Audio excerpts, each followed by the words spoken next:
많이 바뀌게 되어졌고, 또 문화라는 것은 시간이 지나면서 계속 변화되는 것이거든요. 근데 본질과 가치는 계속해서 붙잡아 나가야 되는 것이죠. 당회에서는 이제 바울 디모데를 대회에 참석시켜는 것이 옳은 방향이라는 것을 거의 코로나 이후에 5년 정도 지속적으로 주장을 했어요.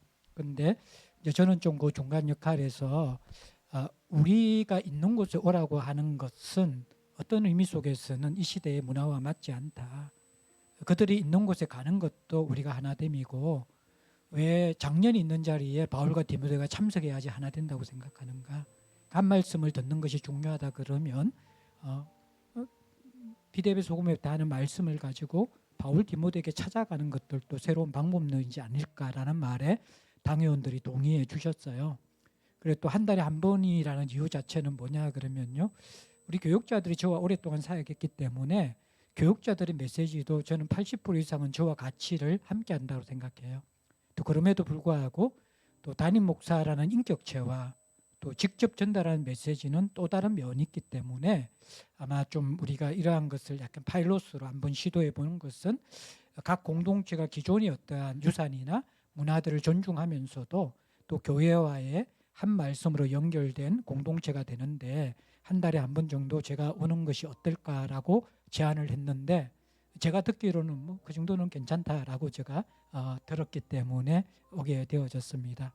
마찬가지로 바울 디모데 수련을 가게 된 이유 자체도 실제로 한 달에 한 번 예배 오는 것보다도 1년에 12번을 설교하는 것보다도 2박 3일, 3박 4일 함께 더불어 수련을 하게 될 때 여러분과 훨씬 더 친밀하게 또 인격적으로 서로의 속마음을 알 수 있고, 또 저도 여러분을 알 수 있는 것이 훨씬 더 유익이 많기 때문에, 그래서 한 3년에 한 번, 5년에 한 번 정도는 바울 디모데 수련회에 여러분들에게 폐가 되지 않는다면, 그래도 최근까지는 제가 그래도 청년 집회에 주강사로 꽤 불려간 사람이었기 때문에 여러분만 허락해 주시면 한 3년에서 5년 정도 사이에 한 번 정도 방문하면 좀 서로가 서로에게 도움이 되지 않겠는가라는 그러한 생각으로 왔습니다. 뭐 혹시 너무 불편하시면 오지 마라 그러시면 제가 생각해 보겠습니다. 첫 번째 질문 대답했습니까? 제자들 15년 사역 중에 사실 기억나는 게 별로 없고요. 15년 어떻게 흘러왔는지 기억나는 게 없고, 최근에 이제 제가 제자들 교회 사역하면서 뭐 최근에 우리 일어났던 일들 조금 뭐 여러 소문을 들은 사람은 알잖아요. 대표적으로 한국교회 존경받는 대부분 지도자들이 마지막에 다 이렇게 무너지는 모습을 보았어요. 그 속에서 제가 이제 제자들 교회에 와서 가장 힘들었던 순간이 돌이켜 보면 가장 감사했던 순간과 함께 연결되어져 있어요. 제자들 교회는 높은 기준을 가지고 있고, 또 하나는 담임 목사라고 일반적으로 모든 권위를 주는 것이 아니라 각자의 주장과 생각과 의견들이 분명한 그러한 교회입니다. 그것이 제가 어떤 독단적인 리더십이나 또 제가 원하는 방향으로 몰고 가려고 했을 때는 충돌과 어려움이 생기는 것이죠. 그런데 동력에 대해서 제자들 교회에서 좀 배우게 되어졌고, 이 생명 걸고 해야 될 방법론은 거의 없다. 어떻게 보면 교회의 주인이 하나님이시기 때문에 우리 교회의 변화는요, 시간이 지나면 변화돼요. 진실한 마음으로 대하다 보면요, 3년, 5년 지나면 하나님이 원하시면 그 방향으로 되어집니다. 그래서 성경에도 어떻게 보면 하나님으로 난 것은 막으려고 해도 되는 것이고, 또 사람에게서 난 것은 하려고 해도 막히는 곳이 교회는구나. 이것을 제자들 교회 15년 사역 동안 쭉 있게 된 겁니다. 감사한 것은 제가 1대 2대 목사님은 다 이제 10년, 12년 채우고 갔는데 저는 어느덧 15년 되었습니다. 자랑스럽기도 하지만 또 하나 감사한 것은 나는 이제 갈 데가 없으니까 계속 있어야 되겠구나라는 그러한 마음을 가지고 있습니다. 이게 이제 제 목회관하고 되게 비슷해요. 왜냐 그러면 한국교회 몰락은요, 한 사람에게 모든 권력과 리더십이 집중되어 있어서 생기는 거예요. 제가 이제 제자들 교회 처음 왔을 때 제 목표는 분명했습니다. 제가 은퇴할 때는 담임 목사의 리더십을 3분의 1 밑으로 줄인다. 그래야지 누가 오더라도 건강한 DNA와 가치가 지속되는 교회가 될 수 있겠다. 그런 가치를 가지고 있었는데 그것이 현실이 되니까 되게 힘들더라고요. 그런데 그 현실을 함께 견뎌오다 보니까 서로가 성숙하게 되어지고 누가 교회의 주인인가를 제자들 교회가 알아가는 과정들을 밟고 있는 것 같습니다. 그러니까 뭉뚱그려서 그게 여러분들도 어렵고 행복하고 또 힘들지만 광야처럼 우리의 본성을 다루는 그러한 길이 아닌가 생각이 되었습니다.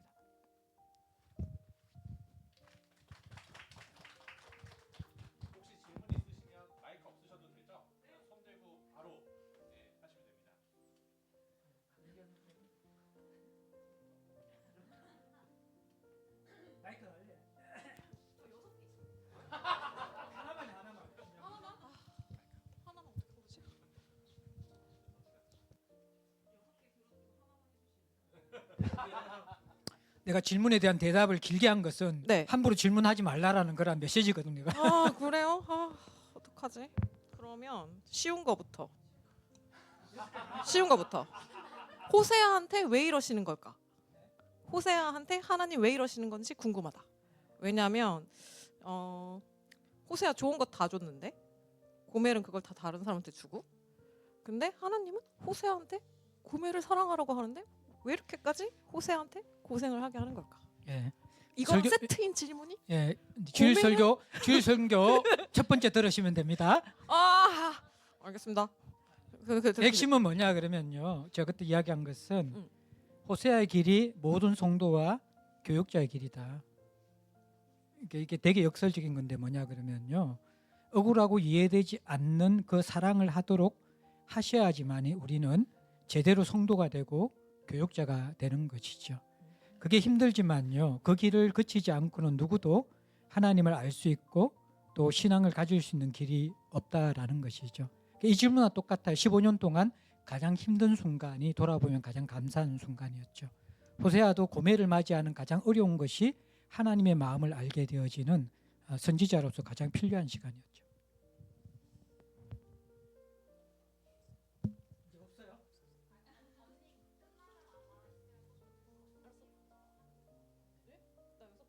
다른 사람 질문 나올 때까지. 오케이. 2번. 마이크. 고멜은 왜 안 혼나고 호세아만 고생하나요? 나 너무 궁금해. 그것도 오해인데요.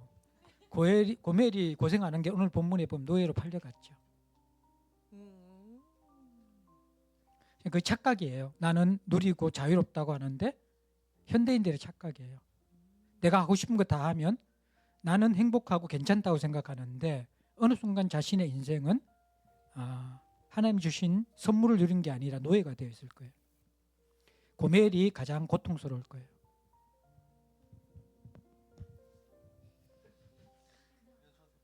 오케이.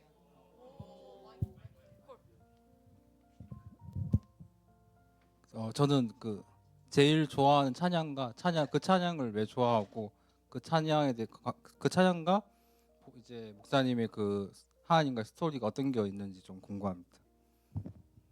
제 찬양을 거의 안 듣고 안 좋아해요.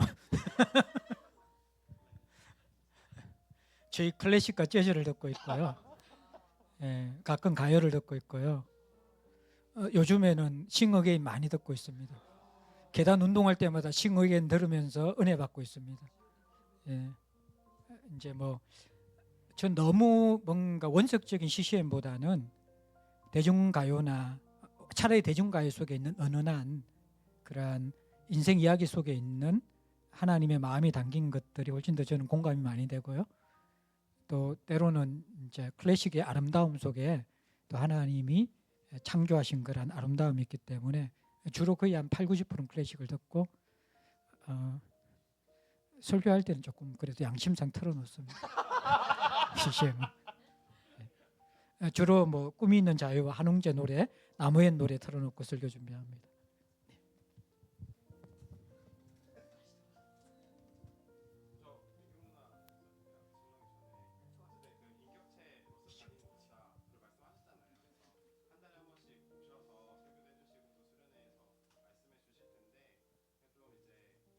목사님에 대해서 목사님이 좀 소개해주고 싶은 부분들은 좀 소개해주시고 또 저희가 목사님에 대해서 알게 되면 그 안만큼 또 목사님 말씀들이 더 이렇게 들리는 게 있지 않을까 싶어가지고 사실 이제 목사님과 1대1로 이렇게 교류하고 이야기해본 사람들이 많지는 않을 것 같아서 그냥 목사님께서 나는 뭐 이런 사람이다 나는 목사님이 자유롭게 뭐 좀 소개해주고 싶으신 바가 있으시면은 그런 거를 좀 알려주시면은 좋지 않을까. 흥미롭다.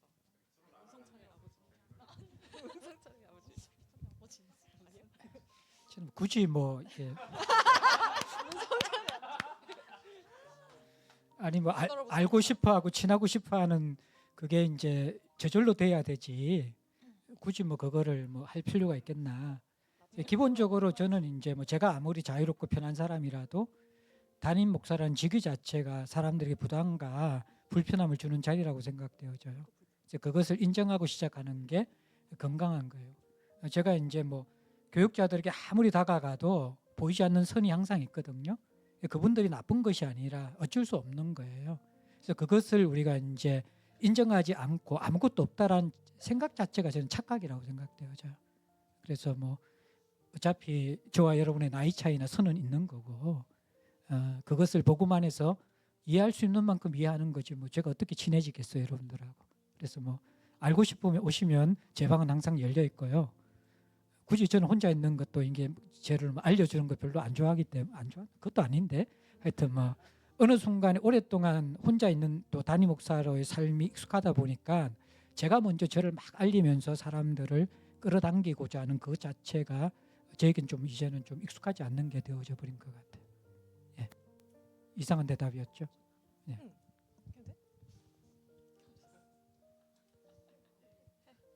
하시면 돼요. 오케이.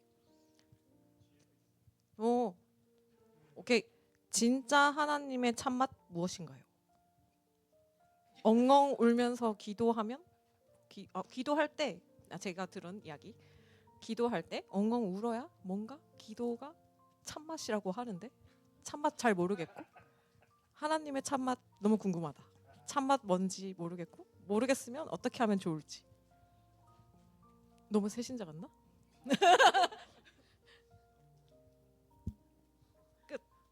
사실 그건 세 개 뭐 더 있는데. 사람마다 다 다르고요. 저는 그것을 공식화 시켜지는 게 위험하다고 생각해요. 이제 그런 말을 비밀이라는 이렇게 그런 말을 하는데 진짜 두 사람의 인격적이고 깊은 사랑은 다른 사람에게 오픈하지 않아요. 이상한 말 같죠. 그게 뭐냐 그러면 하나님의 사랑은 다른 사람이 설명해 줄 수가 없어요. 어떤 그런 측면 속에서.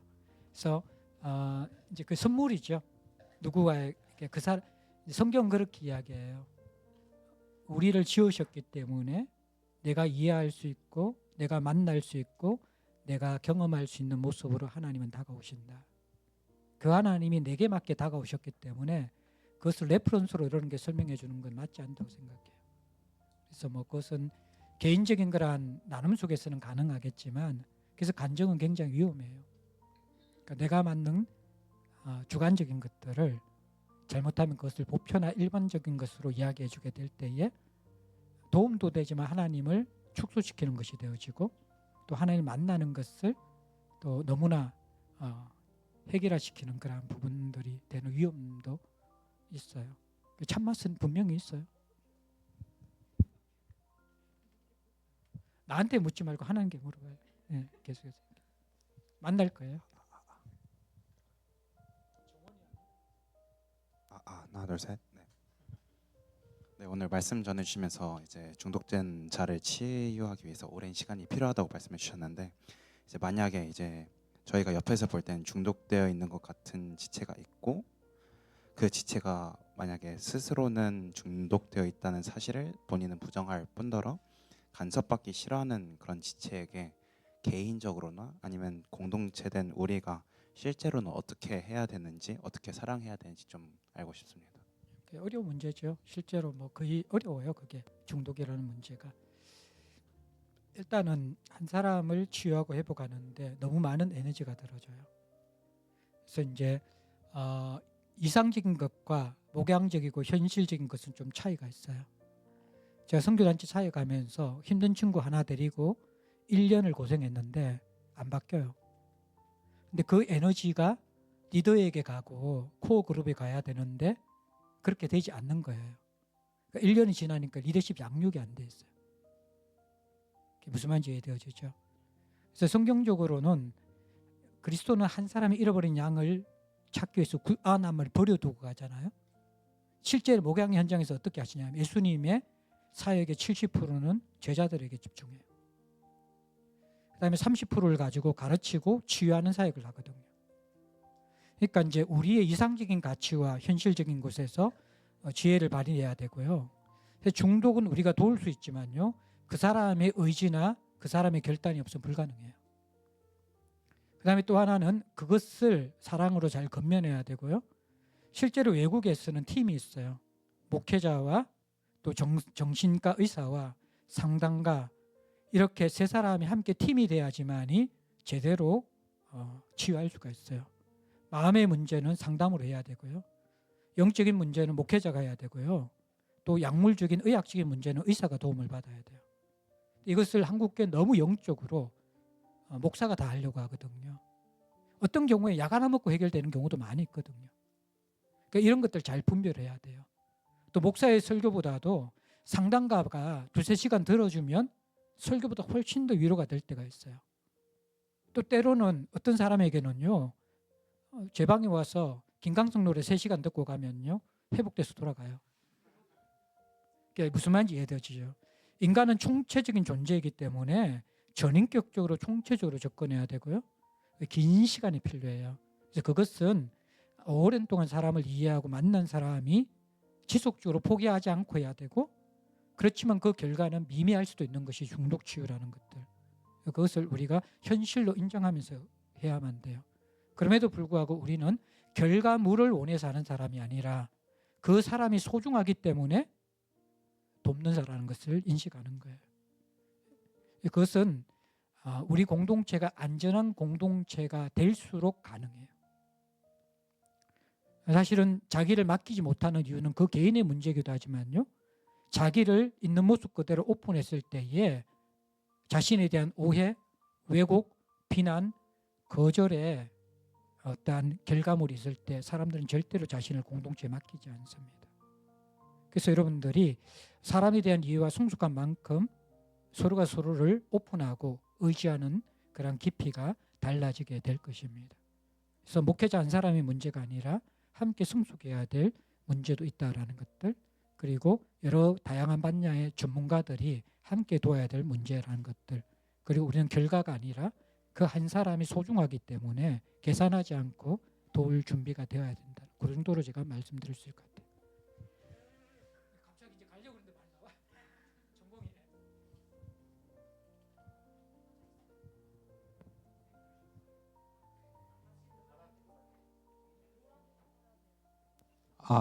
네, 감사합니다.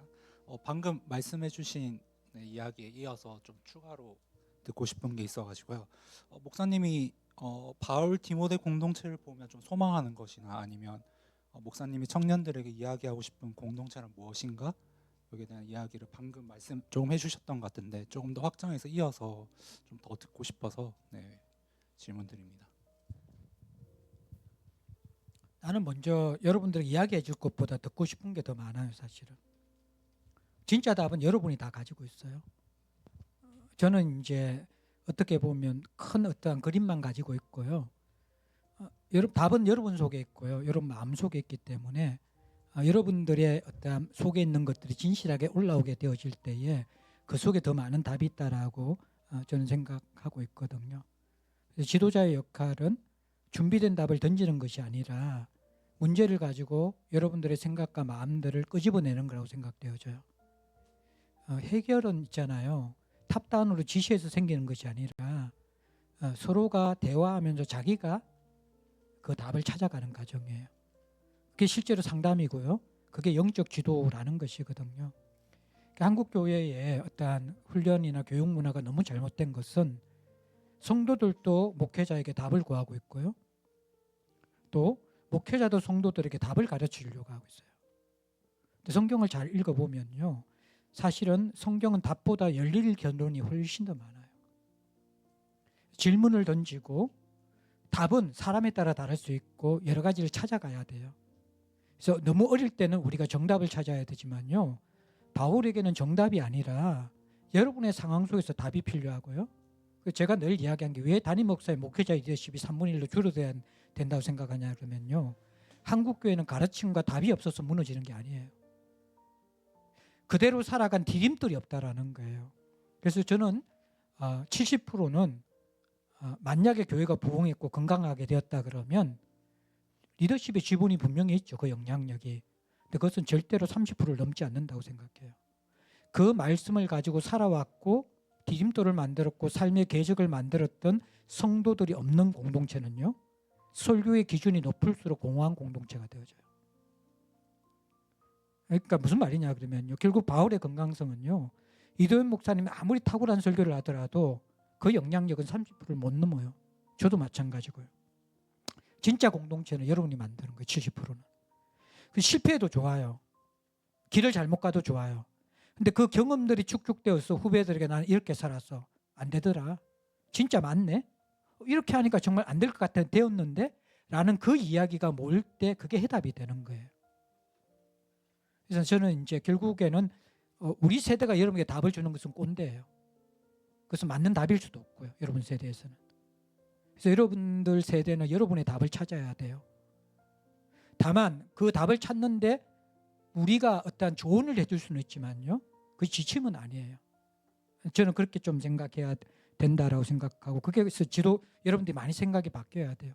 죄송하지만 목회자들에게 정답을 찾다가는 아까 이렇게 왕과 지도자 보호 대체막이라고 그랬죠. 반드시 거기에 무너져요. 자기 생각이 없고 자기 답이 없기 때문에. 그러니까 여러분 시대가 되어지면 바울을 떠날 때는 여러분의 답이 있어야 돼요. 그래야지 여러분들이 사람을 뛰어넘은 복음을 가진 사람이 되는 거예요. 공동체가 되는 것이죠.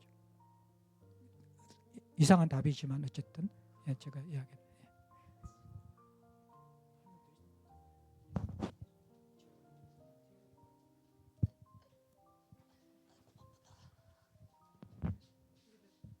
네, 안녕하세요.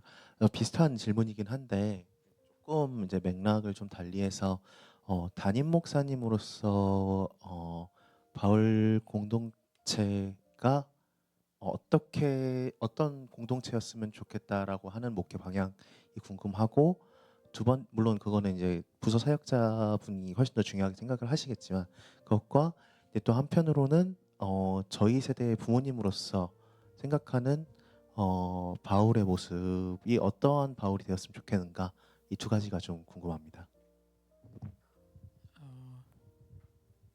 우리 아들이 있는데요. 제가 뭐 이게 사랑이 없어서일 수도 있지만 성찬이 보고 이것 이러라 저래라 이런 사람이다 저런 사람이다 거의 말을 안 했을 거예요. 왜냐 그러면 사람은 결이 있거든요. 우리 교회에도 사실은 그게 걸림돌이 되는 게 이전의 분들은 바울에 대한 그림이 있어요. 늘 이쁘러처럼 하는 게 장례식을 진도까지 완도까지 찾아갔다. 장례식 결혼식 할 때 바울이 60, 70%였다. 교회 행사는 바울이 허리가 되어서 다 했다. 그런데 그게 지금 바울은 왜 이래? 라는 이상한 결론이 이르거든요. 그럼 뭐냐 그러면요. 부모도 그렇게 교육시켜요. 내가 옳다라고 생각하는 것을 주입해서 너는 이렇게 돼야 돼. 하나님도 우리를 그렇게 안 만들어요. 하나님은 우리가 어떤 직업을 가질지 그게 관심이 없어요. 더 극단적으로 이해하면 여러분들이 누구 만나서 결혼할지도 관심이 없어요. 하나님의 유일한 관심은 너 살아가면서 나를 닮고 있냐? 너를 찾고 있냐? 너 삶이 행복하냐? 무슨 말인지 이해되시죠? 그래서 이제 제가 이 교회에 와서 15년 동안 싸운 게 뭐냐 그러면 목사님 도대체 교회의 방향을 좀 가르쳐 주십시오. 무슨 그림이 있습니까? 늘 했던 말은 아무것도 없습니다. 기대가 없어서가 아니라요. 교회의 주인이 하나님이시잖아요. 여러분의 인생의 주인과 바울의 주인은 하나님이세요. 그러면 그 결은 하나님께서 여러분 안에서 자연스럽게 만들어 가시는 거예요. 제가 교회가 가장 건강할 때는요. 내 그림이 희미할 때가 가장 건강해지더라고요. 사람이 기준과 목표가 있으면요. 판단이 되고요. 판단이라는 것은 항상 불만족을 가져다 와요. 교육자들과의 관계도 마찬가지고요. 자녀와의 관계도 마찬가지고 교회와의 관계도 마찬가지예요. 이게 정답이란 건 아니에요. 하나님이 나를 그렇게 대먹게 만들었기 때문에 그래요. 제 원칙은 하나님은 모든 사람을 형상대로 결대로 만드시는 분이지. 제 이야기를 하면요. 제가 15년 동안 버티고 있었던 이유는요. 딱 하나예요. 하나님은 나를 문태원으로 제자를 교회에 부르셨지 김수택 때라고 하정부 때라고 부른 적 한 번도 없다라는 거예요. 그분들은 넘사벽이고요. 저와 따라가지 못할 뿐이에요. 그런데 저는 그분과 비교해서 못한 사람이 아니라 다른 사람이에요. 고흐와 피카소를 비교하지 않아요. 각자의 부르심이 있어요. 맞죠? 그죠? 저는 바울도 마찬가지고 디모데도 마찬가지라고 생각해요. 제가 원하는 것은 여러분이 복음 안에서 발견하고 좋은 곳이 있으면 교회에서 밀어주는 것이 교회지, 바울이 이렇게 되면 교회가 여러분들 도와줄 거야. 그 순서가 잘못됐다고 생각돼요. 그러니까 여러분들이 하나님 안에서 바울의 결을 찾아가십시오. 이전의 결이 아니라, 장례식 결혼식 쫓아다니는 결이 아니라 여러분 상황 속에서 볼링 치고 식탁 교제하고 밥상책 나누고 여러분 안에서 여러분 문화를 만들어가는 거예요. 그게 여러분들 진짜 건강한 거거든요. 한국 사회는 체면 문화잖아요. 자녀는 부모의 체면과 부모의 기대 때문에 인생을 걸고요. 교회 청년들은 당회와 얼마 되지 않는 재정 지원해 준다고 목사 눈치 보면서 신앙생활 하는 것, 그건 저는 아니라고 생각되어져요. 물론 지금 그렇지도 않지만요. 제가 답이 아닌 답을 계속 주는 이유는 뭐냐 그러면요, 여러분 나이 때는 이미 가르쳐 주기보다도 여러분 것을 찾아야 될 때라는 것이죠. 근데 그만큼 책임감도 있다라는 것이고, 또 그만큼 여러분들이 이제는 분별을 해야 될 때라는 것이죠. 그런적인 측면에서 세 가지 제가 말씀했죠. 하나님, 그분이 여러분들에게 가장 소중한 분이 될 수 있는 공동체, 그 속에서 여러분의 결을 찾아가지고 여러분들이 가장 행복하고 감사한 그런 공동체가 되고, 그 이후에 여러분들 하나님 사랑, 그 다음에 자신 사랑, 그 다음 이웃 사랑이에요. 이게 굉장히 이상한 순서죠. 성경적이에요. 하나님의 근원적인 사랑이 들어오기 전에는 자기를 못 발견해요. 자기를 발견한 사람만 이기적인 자존감과 비교의식의 사랑이 아니라 있는 모습 그대로 비교하지 않는 사랑을 알아요. 자신에게 여유가 생긴 사람만이 다른 사람을 비교하지 않고 편하게 도울 수가 있어요. 이게 이제 여러분들 성숙의 가장 중요한 그림이고, 바울도 저는 사실은 와서 여러분들 원하는 게 하나도 없어요. 여러분들 원하는 거 있으면 가능하면 도와드릴게요. 능력이 되면. 이상한 대답. 예. 시간이 끝난 걸 알면 되겠죠. 박수 치는 거. 민경이, 예. 그럼 마지막 질문 2가지만 받을게요. 2가지만. 민경이 1가지만 하고 마지막. 너는 밥 사줄 때 이야기 안 되잖아.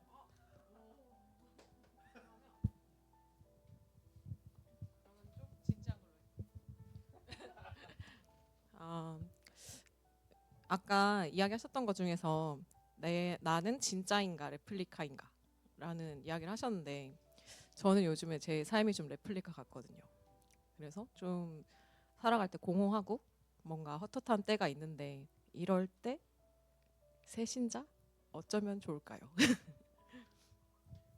레플리카가 나쁜 건 아니에요. 설교도 모방 속에서 자기 것이 나오거든요. 본의라는 것은 약간 과장하면 레플리카예요. 누군가를 닮아가는 과정이에요. 그러니까 이제 사람의 영적 성숙에 따라 다 달라요. 사람이 가장 미성숙할 때는요, 상대방을 전적으로 의존합니다. 그 다음에 조금 자기가 컸다고 생각할 때는 다른 사람을 의존하지 않고 자기만 혼자서 살아가요. 둘 다가 왜곡된 위험한 거예요. 미성숙한 거예요. 진짜 성숙은 3단계를 거칩니다. 하나는 완전히 상대방에게 종속되는 의존의 단계, 가장 낮은 인간관계예요. 2번째는 자기 혼자 홀로 서서 모든 것을 할 수 있다는 자기 주장과 독립선을 나는 교만한 관계. 3번째가 뭐냐 그러면 성숙의 단계는 하나님 앞에서 홀로 선 사람이 함께 서기가 가능한 단계. 이게 성숙한 단계예요. 이게 무슨 말이냐 그러면요, 모든 인격은 이 3가지를 다 거쳐야 돼요. 어린아이는 전적 의존을 해야 돼요. 사춘기 때는 남을 무시하고 자기 홀로 서기를 하는 그 단계가 사춘기예요. 사춘기가 지나고 나면 사람이 나는 홀로 섰지만 그 홀로 섬의 진정한 왕성은 함께 서기라는 걸 알게 되어져요. 결국 이성교제도 그래서 홀로 서기가 된 사람이 함께 서기에 나아가야 돼요. 혼자 서지 못한 사람이 다른 사람을 만날 때는 서로가 종속관계가 되어져요. 굉장히 위험한 관계가 되는 것이죠. 그래서 이제 레플리카라는 것은 여러분 나이대에 당연한 거예요. 설교도 모방이 처음에는 필요하고요.